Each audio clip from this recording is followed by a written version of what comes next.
Okay, so these 3.5-inch round labels can be really cute. They can be really rustic and shabby if you want. Um, there's a lot of parts to them, but it's not at all scary. Let me just show you.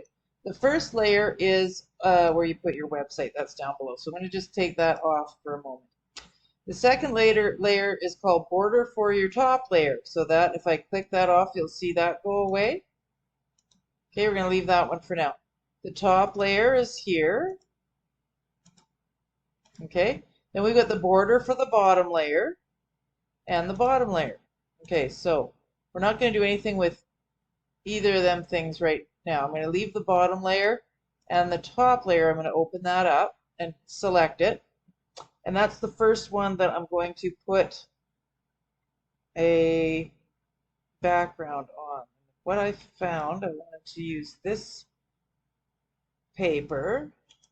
So I'm going to go up to image and rotate. And I don't want to rotate the entire image, like the whole unit that I'm working on. I just want to rotate that layer. So here you go, rotate layer 90 degrees to the right. So it will only rotate that one, not this whole big file. Okay, then I'm going to click and drag the corners out to cover all those areas. And then I'm going to go up to layer and create clipping mask. So now we've got those circles. Naturally, I'm going to push the opacity down to about, well, 50%. I can always play with that.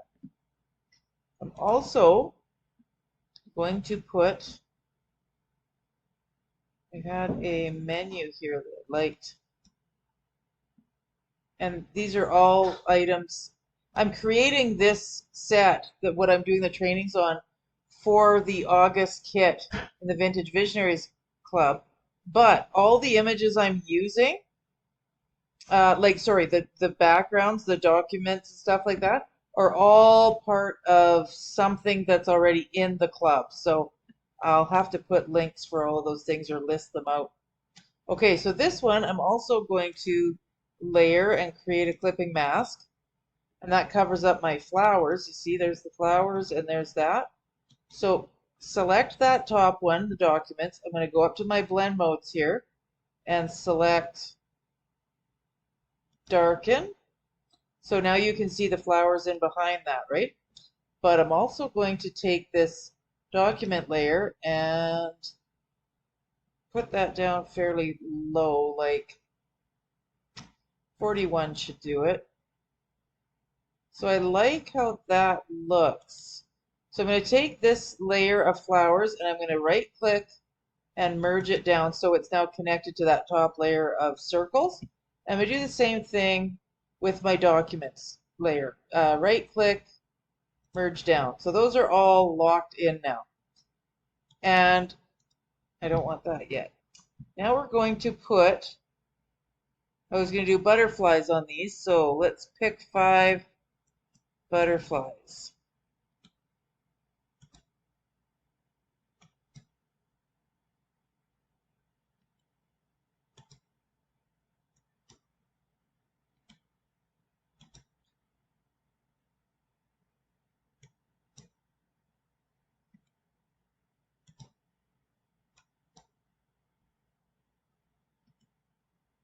Okay. So the first one I'm going to use is the one that is the one right above my circles, so it'll be easier to attach. The rest of them I'm going to turn off for now by clicking the eyes on them all. And this one I'm going to select it. I'm going to go over to my magic wand, make sure it's set to contiguous, and click so that all the white, now hit delete, okay, and delete. And then I'm going to grab my move tool here.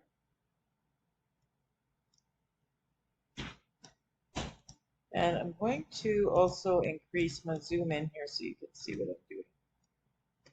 Sometimes I sit here and I squint and then I realize I should just zoom this in. It would make a whole world of difference. Okay, so that looks pretty nice, just how it is. Okay, let's see how it looks if I make the opacity. Yeah, about 74. is good. Then I'm going to right click and merge that one down. The next one, I'm going to click the eyeball to get that showing again. And I'm going to take my magic wand and click on the white, delete, enter, delete. And then just click anywhere to get rid of those lines. Grab the move tool. These are such pretty butterflies. Okay.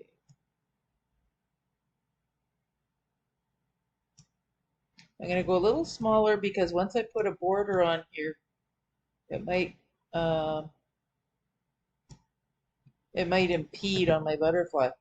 Opacity, and this is all the, when I'm playing with opacities and things, that is totally your preference. Right click, merge down. Then I'm going to reveal the next one. Make sure it's selected before I grab the magic wand, sorry. Click on the white, delete, enter, delete, and then just click anywhere to get rid of those. And now the move tool. Click and drag to get this where you want it. Again with the opacity. That one, I'm going to leave it full because there's quite a bit of color in behind there. Right click, merge. Now let's reveal the next one. Select it. Magic wand, click, delete, enter, delete. And click anywhere a couple times so that goes away. Grab your move tool. And I'm going to make it a little bit smaller first. And we're going to scroll and put that here.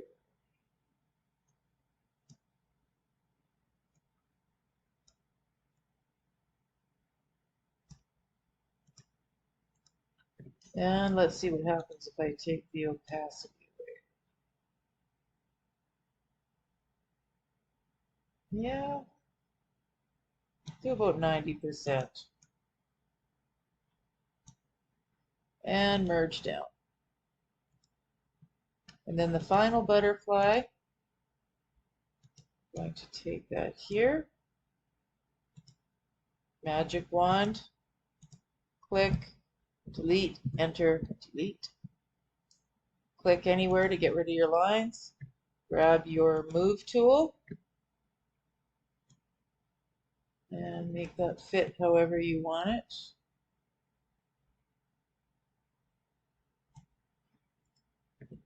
And opacity, put that where you like it.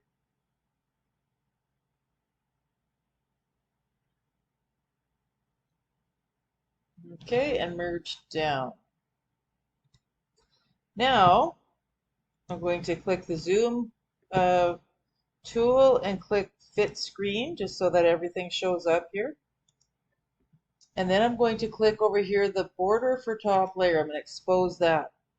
I'm going to do that in a pretty pink. So grab your color over here, click on that, and you get the little dropper. Pick your color that's a bit red. I would like a lighter. It's amazing all the different colors you can come into contact with here. Okay, that's pretty bold, but we'll dial it down if we want. So select your border for top layer.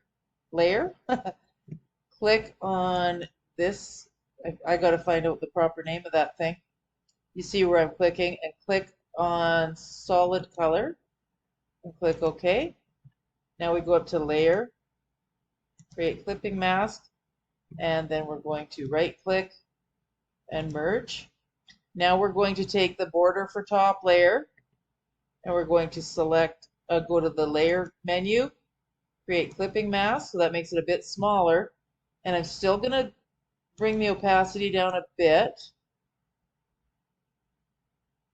because, okay, it's at 48. Now sometimes it looks like it's gone away, but if you click the eye and take it away and then put it back, you can see that it is coming to life it's good to do that, or else what happens is you're in danger now of over saturating certain colors, and you're not going to have the focal point as the important part. If you've got way too severe or what's the word, too saturated of a border, you can ruin the whole look. And you'll know what I mean after you play with this for a while.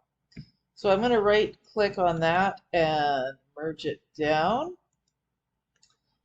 And the background is this one here. If I take it away, you'll see it go away. So we just got those rough circles. And there's a border that goes with those. Now we can do the same border color. So click on border bottom layer, grab here, solid color, click OK, layer, create clipping mask, right click on that pink layer, merge down. Now we're going to make sure this border bottom layer is selected. Go to the layer on the menu and select create clipping mask. You can see it's gone smaller again. And that one I'm going to keep dark because it kind of then gives you a graduating look. And I'm going to right click and merge it down. So you can see we end up now with two layers in our design. The top layer and the bottom layer that we've joined all the we've clipped together all the borders and things. So you could possibly at this point take that top layer and we could go over to styles here. And you can put a drop shadow, or what I like to do to make it stand out, click on bevels. And there's one here in the middle that kind of, you drag that over. Okay, now it's really severe, but you see how it lifts off the page there? If you want to lighten that up, you can go over to this section here, the settings gear, and just take the size down a little bit. So it's, again, subtlety is really important. So there's 0, and there's 6. Seems too much. I'm going to go 4. Click OK. You'll get picky with what you prefer to. Click down here to get layers. And then what I'm going to do is I'm going to join these two. So right click and merge. Now, Control J is going to make a copy of this. And when I say Control J, I'm talking in PC language. I don't know what it would be for Mac, if it's just Control J or not. I can't, or there's a different word, I forget what it is. I don't know Mac, so I apologize for that. Okay, so the top layer selected, go up to Filter, Blur, Average. And we got the average color that it makes up all those colors in that below layer. Go up to your blend modes, down to soft light, and I'm just going to, again with the opacity. Now, take it away to see the difference and put, it's so slight, but it's an important difference. Those have turned out so pretty, I can't even believe it. They're so pretty. Okay, now the website, of course, this one we learned in the last video, it doesn't work. So we'll delete that. And we're going to add a layer. Grab your text tool. Actually, zoom in first. Okay, and scroll down. Now we'll get the text and put your website or whatever information you want.